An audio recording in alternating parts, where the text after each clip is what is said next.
So today's video is all about bringing awareness to the practice of mandated shunning. First, we're going to watch another shunning video that's been produced by the Jehovah's Witnesses. But also, I want you to stick around for the end of the video because I want to give you some updates on a really interesting project that is trying to end this practice of mandated shunning in various countries. So first, the video. So this video is a little bit older. It came out in 2023. There are so many cases of parents shunning their children who are no longer Jehovah's Witnesses. But it also happens the other way around, where the child is so indoctrinated that they wind up shunning their parents. Yes, their parents who raised them as Jehovah's Witnesses. The parents decide to leave, and then the child ends up shunning their parent. So this video depicts a daughter shunning her mother simply because her mother is no longer a Jehovah's Witness. The following video not only depicts shunning, but goes one step further and actually teaches Jehovah's Witnesses how they can replace their biological family with loyal members from the congregation instead. Let's watch.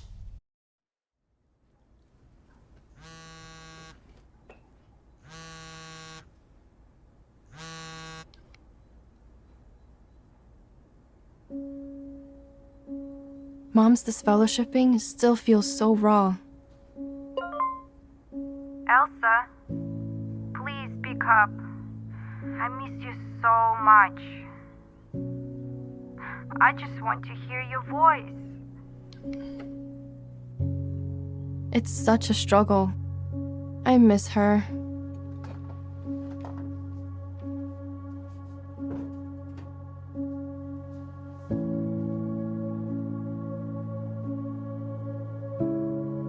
She taught me the truth, gave me a stable life. She was my closest friend.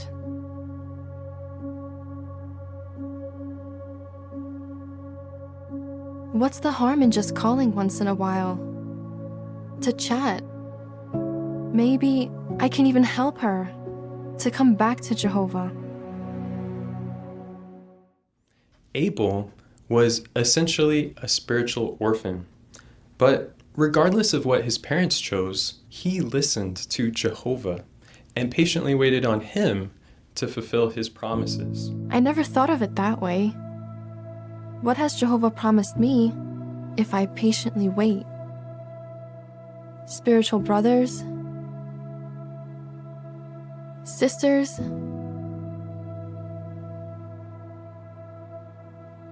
and mothers.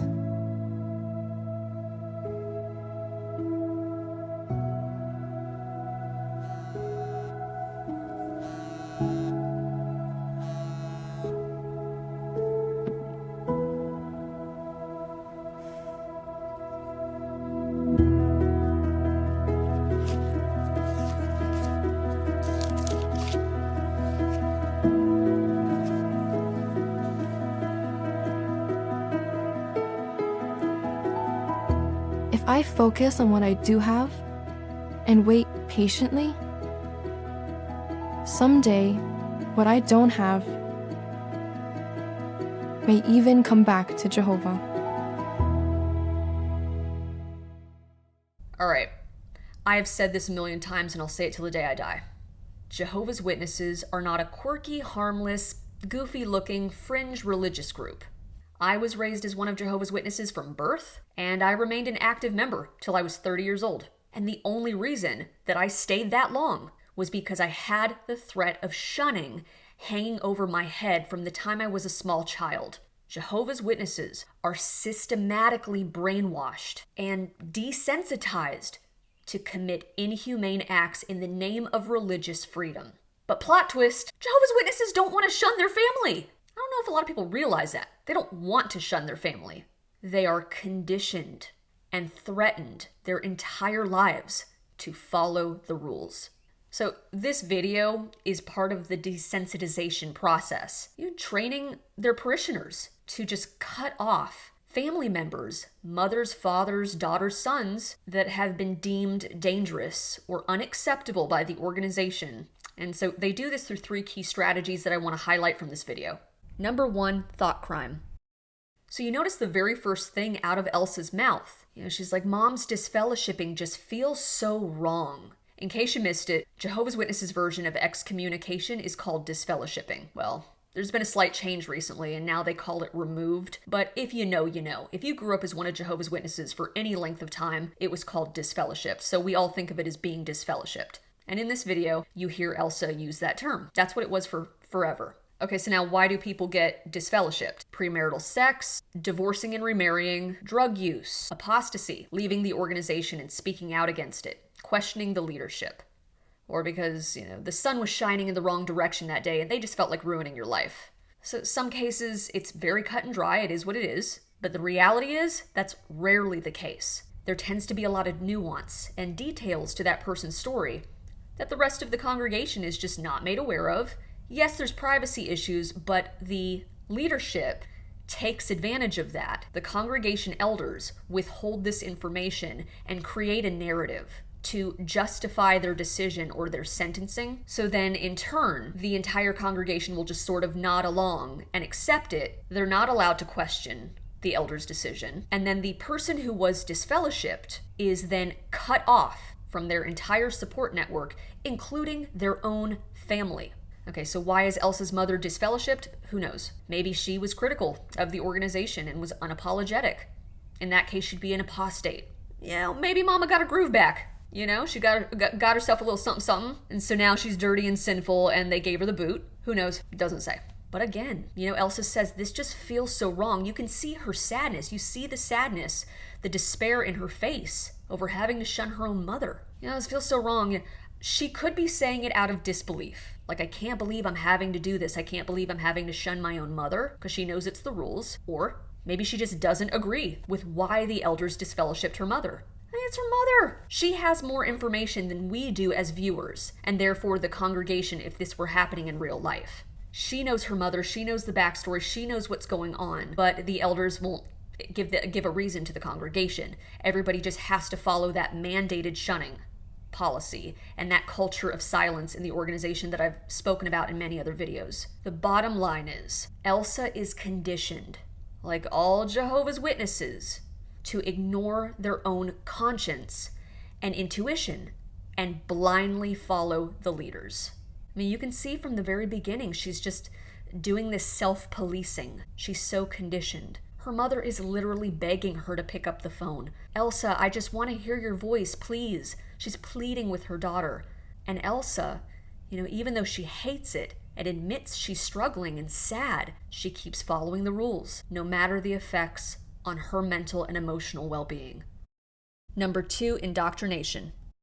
Okay, so even though her mother got disfellowshipped, we see Elsa remaining faithful to Jehovah and going to all the meetings. At these meetings, Jehovah's Witnesses are systematically brainwashed by a consistent digestion of the organization's literature and media. And they have to do this, they're required to, multiple times a week, every week for their entire lives. And another thing you'll notice, it may seem insignificant, but if you were a Jehovah's Witness born before 1995, you know that back in the day, Kingdom Halls looked very different. Yeah, it may have been, more on the cheesy, overly wholesome side, but at least there was some scrap or semblance of joy in their architecture and design choices. But when Elsa is sitting at the Kingdom Hall, it looks like she's waiting to speak to a loan officer. The Kingdom Hall is sterile and drab. And for a bank or an office, this is perfectly fine and expected, but I feel it's reflective of how legalistic and joyless it is to be a Jehovah's Witness, especially today.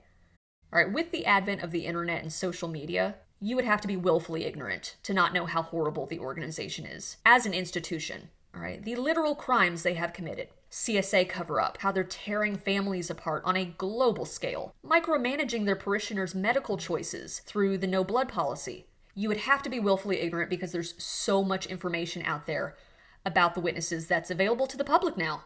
But again, this video shows Elsa demonstrating her compliance and where her priorities lie, and it's not with her mother. Outsiders who could never imagine doing this to their parent or child, they truly underestimate the degree of mind games and pressure that everyday Jehovah's Witnesses are under. It's important to remember that the individual is not cruel and heartless, the organization is. And the organization continues to have a heavy influence over them, thanks to their indoctrination through consistent meeting attendance and study of their materials. Number 3, exploits chosen family.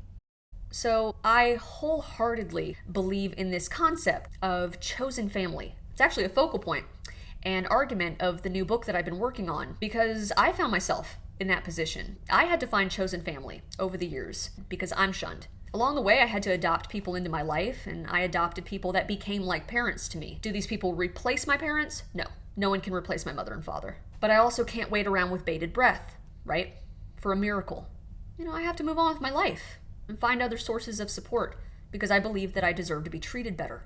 Cults, however, like the Jehovah's Witnesses, love to drive a wedge between family members to maintain their influence and consolidate power. We broke up all these families through the generations. But look, we're still here, guys. We're still standing.